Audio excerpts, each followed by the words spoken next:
Bagaimana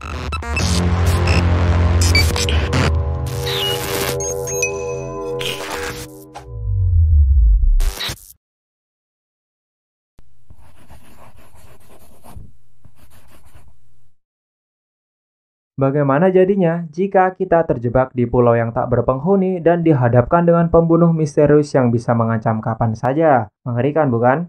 Tetapi dalam film garapan Raditya Dika berjudul Hangout rilisan tahun 2016, kita akan menjumpainya.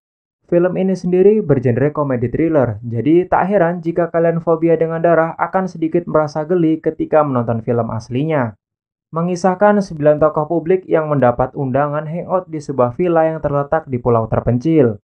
Hangout bertujuan untuk membicarakan sebuah proyek besar. Karena bayarannya yang sangat tinggi, mereka semua memenuhi undangan tersebut. Tetapi tidak seperti yang dijanjikan dan berubah menjadi mimpi buruk bagi mereka. Di awal film terlihat ada wanita cantik yang sedang dibawa paksa oleh pria botak. Pria itu adalah salah satu gembong narkoba. Kemudian muncul pria bernama Radit yang memaksa masuk dengan menghancurkan tembok dan mengalahkan pria botak tersebut dengan sekali pukulan. Ternyata itu cuma proses syuting film.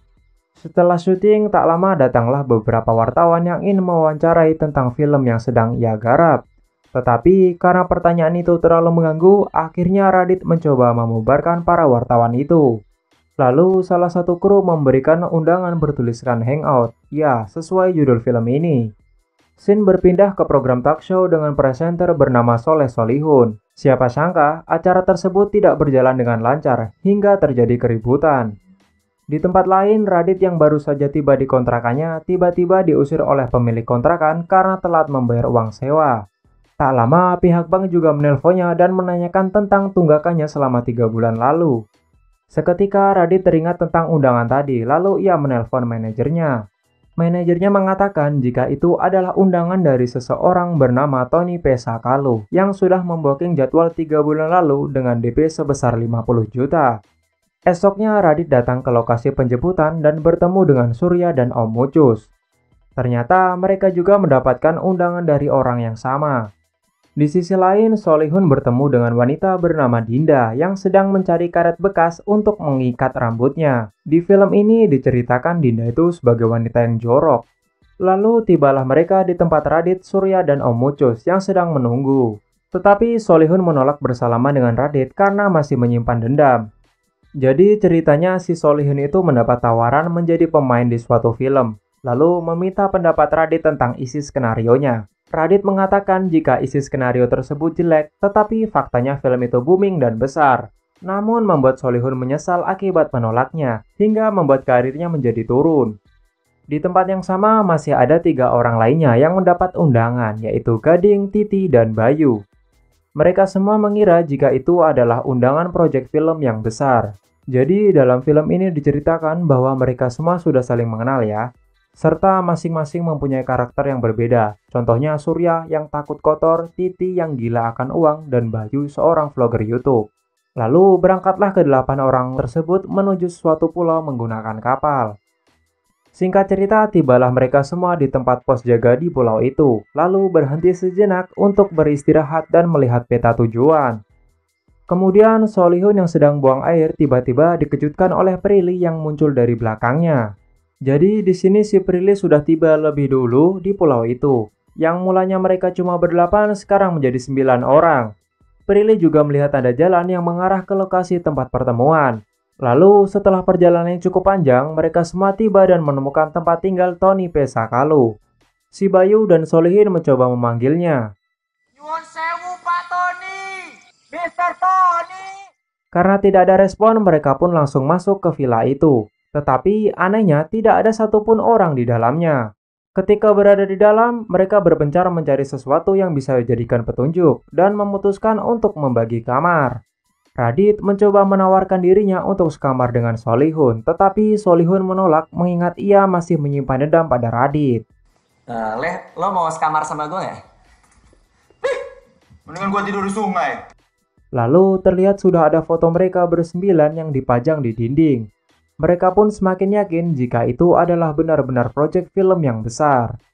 Kini Radit sekamar dengan Om Ucus. Om Ucus pun mulai menanyakan tentang masalah Solihun kepada Radit dan berjanji akan membantu mereka berdua untuk perbaikan. Malam pun tiba. Mereka semua menuju ke ruang makan, tetapi anehnya makanan itu sudah ada di sana tanpa tahu siapa yang menyiapkan. Terlihat di meja itu juga sudah ada nama mereka masing-masing. Setelah bertele-tele yang cukup lama, mereka pun mulai memakannya. Solihun yang melihat sendok milik Om Ucus kotor mencoba memberitahunya. Namun Om Ucus menghiraukannya dan menganggap hal biasa.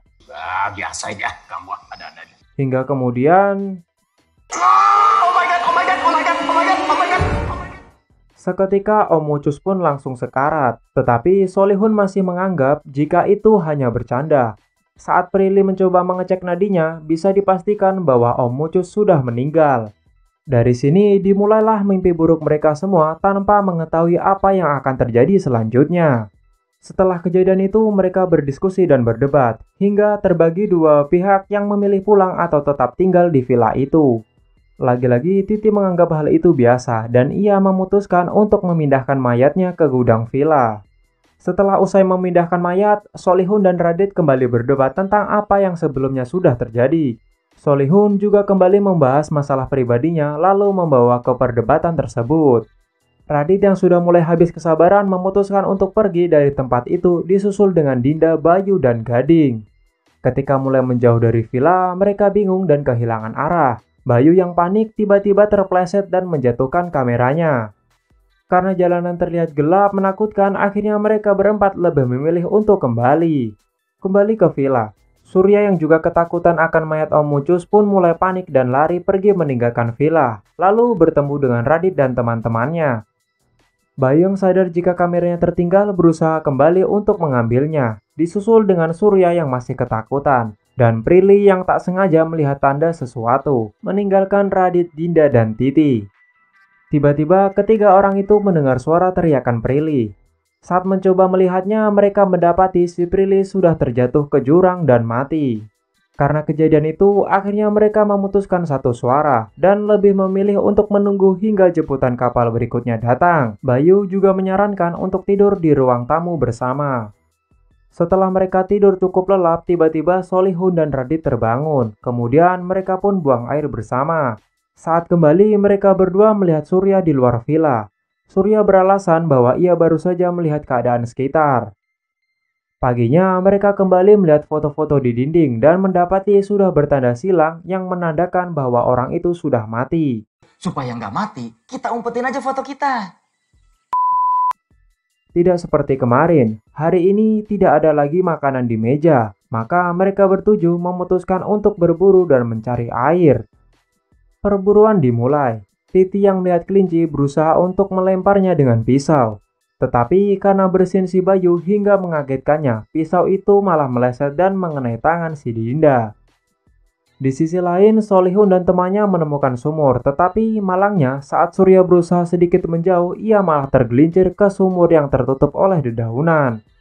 Tetapi Gading dan Solihun malah menertawakannya. Surya yang sebelumnya panik tiba-tiba mulai bertingkah aneh dan tertawa tidak jelas. Kembali ke Titi dan yang lain. Kali ini mereka menemukan landak di sebuah gundukan tanah dan berusaha untuk memancingnya keluar dengan cara diasapi. Setelah landak itu sedikit keluar dari lubang, Titi mulai melemparkan pisaunya kembali tetapi malah mengenai kaki si Dinda. Singkat cerita, mereka berhasil mendapatkan landak itu. Saat akan kembali, Titi melihat jebakan tali di depan Radit. Tetapi ia malah menyelamatkan Radit dan menginjak tali itu. Seketika pemicu jebakan aktif dan membunuh Titi. Bayu yang panik lalu berlari kemudian menginjak pemicu lainnya sebanyak 3 kali. Hingga membunuh Dinda dengan tusukan tombak sampai 3 kali juga. Dit! Gua mati ya, Dit! Seketika Dinda tewas di tempat dan menyisakan 5 orang yang masih hidup. Kelima orang itu membawa mayat Dinda dan Titi kembali ke villa. Mereka mulai menyadari jika selama ini telah dijebak oleh orang bernama Tony Pesakalu yang masih belum pasti apakah orang itu benar-benar ada. Surya yang sekarang sudah bertingkah seperti orang gila aneh akibat terjebur sumur tadi. 4 orang yang masih waras mencurigai bahwa Surya adalah psikopat yang membunuh teman-teman mereka. Saat jamuan makan malam dengan daging landak hasil buruan, tiba-tiba si Surya teringat masa kecilnya, yang mana dulu setelah makan bersama keluarganya, ia selalu bermain sandiwara-sandiwaraan. Karena si Surya mengancam mereka semua menggunakan pisau tanpa berpikir panjang, akhirnya keempat orang itu menurutinya untuk bermain bawang merah bawang putih. Singkat cerita, mereka mulai bermain dengan mengenakan kostum dan disutradarai oleh Surya. Karena akting mulai kacau, si Surya pun marah-marah tidak jelas lalu meninggalkan mereka. Kemudian scene berpindah kepada Solihun dan Radit yang sedang memakan daging. Tiba-tiba Solihun langsung menusuk Radit dengan pisau. Tetapi itu hanyalah mimpi si Radit, jadi lupakan saja. Esoknya Bayu melanjutkan konten vlog dengan merekam aktivitasnya. Lalu ia memasuki kamar Titi dan Dinda. Tak lama ia juga mulai menangis mengingat urutan foto itu selanjutnya adalah dirinya. Tuh, kulo terus no setengah mati kali panjenengan. Setelah Bayu mengakhiri kontennya, ia tersadar akan sesuatu di dalam tas karena melihat undangan itu. Lalu Bayu menghampiri kamar Radit. Ia berkata bahwa salah satu pembunuhnya ada di antara mereka semua. Ia juga membutuhkan pulpen dan kertas untuk memecahkan teorinya. Kemudian Bayu menuju ke kamarnya untuk mendapatkan pulpen dan kertas. Naasnya, Bayu malah terbunuh oleh seseorang yang tidak diketahui. Radit yang tiba terlebih dahulu dituduh oleh Gading bahwa dia yang membunuhnya. Tetapi Radit malah melemparkan tuduhannya ke Surya. Dan anehnya, si Surya sekarang sudah kembali seperti semula dan tidak gila lagi berbanding terbalik dengan hari lalu. Setelah insiden terbunuhnya Bayu, empat sekawan itu mulai berdiskusi tentang apa yang ingin disampaikan oleh Bayu. Tetapi mereka tidak menemukan jawaban apapun dan akhirnya menyerah. Sekarang waktunya membagi tugas. Masing-masing terdiri dari 2 orang. Radit dan Surya mencoba memperbaiki listrik yang mati. Lalu Solihun dan Gading mengurus mayat si Bayu. Setibanya mereka di gudang, Gading dan Solihun mencurigai satu sama lain. Gading mengatakan jika pembunuhnya tidak menyukai artis. Karena ucapannya, suasana menjadi sedikit tegang. Di tempat lain, Radit dan Surya telah selesai memperbaiki listrik. Surya juga berkata dan meyakinkan Radit bahwa bukan ia pembunuhnya.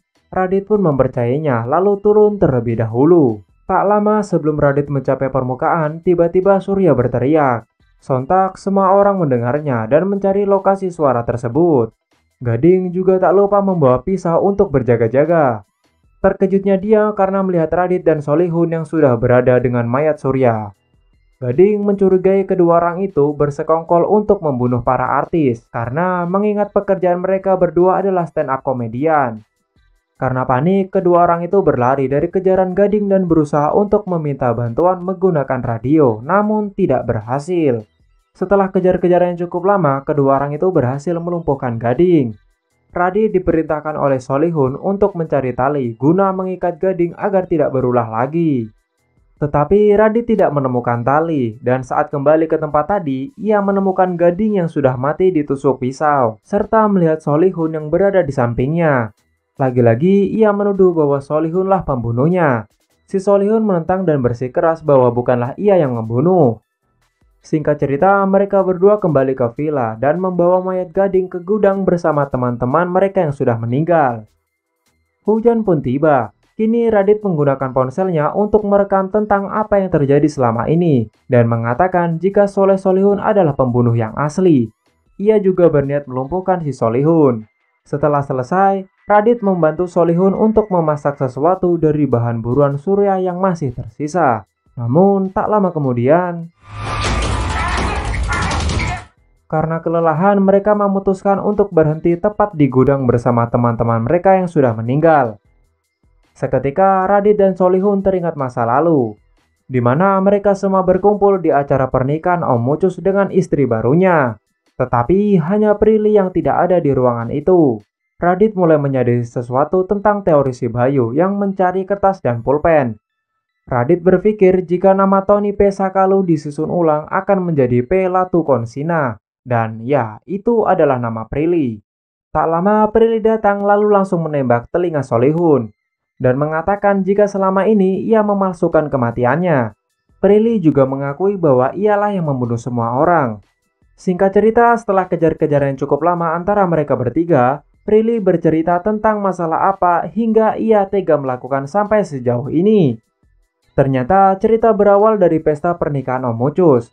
Terlihat mereka semua duduk bersama satu meja. Lalu tiba-tiba Prilly mendapat telepon mengenai kabar ayahnya yang sakit keras. Namun semua orang terus menghalangi agar tidak pergi meninggalkan pesta karena tidak mengetahui alasan Prilly yang sebenarnya. Tapi nasi sudah menjadi bubur hingga ayahnya meninggal sebelum Prilly tiba di rumah sakit. Itulah alasan Prilly membunuh semua teman-temannya supaya merasakan sakit yang selama ini membuatnya menderita. Setelah ocehan Prilly yang cukup panjang, Radit dan Solihun akhirnya memberontak dan balik melawan. Tetapi usaha mereka sia-sia, berakhir dengan Radit yang tertembak pistol di bahunya. Akibat terbojok, Radit dan Solihun mencoba meyakinkan Prilly bahwa mereka tidak mengetahui masalah tentang ayahnya yang sakit keras, dikarenakan Prilly hanya diam saja dan tidak mau berbagi. Seketika Radit ingat tentang perkataan ayah Prilly yang mengatakan kepada 8 orang itu untuk menjaga Prilly jika sesuatu yang buruk terjadi pada dirinya. Singkat cerita, Prilly akhirnya tersadar dan mengakui jika selama ini ia salah, kemudian membuang pistolnya. Karena dirasa sudah aman, Radit pun mengambil pistol itu, tapi malah menembak ke arah Solihun. Esoknya kapal penjemputan datang dan membawa mereka bertiga kembali ke kota. Beberapa waktu kemudian, Radit dan Solihun kini merilis aplikasi bernama Bantu Teman. Jadi fungsi aplikasi itu adalah untuk mencegah orang lain melakukan kejahatan. Lalu melanjutkan dengan menjenguk Prilly yang kini masuk di sel tahanan karena kejahatannya. Kemudian scene berpindah pada Radit dan Solihun yang sedang makan. Solihun meminta maaf karena selama ini menyimpan dendam pada Radit hingga hampir membunuhnya. Lalu film ini ditutup dengan Solihin yang sedang buang air. Nasib. Kapan ya gue bisa operasi? Jadi gimana filmnya? Keunikan film ini menurut saya pribadi adalah para pemeran yang tidak menggunakan nama samaran melainkan nama asli. Kemudian walaupun penuh dengan adegan creepy, tidak terlalu mengerikan karena dibumbui dengan komedi. Tak lupa dengan alur film yang mudah ditebak sehingga ringan menjadi tontonan semua orang. Saya rasa film ini cocok untuk masuk daftar list film yang harus kalian tonton. Bagi kalian yang sudah menonton video ini hingga selesai, saya ucapkan terima kasih. Semoga kata-kata saya tidak menyinggung pihak lain dan masih sopan bagi kalian yang mendengar. Sekali lagi saya ucapkan terima kasih dan sampai jumpa di next video.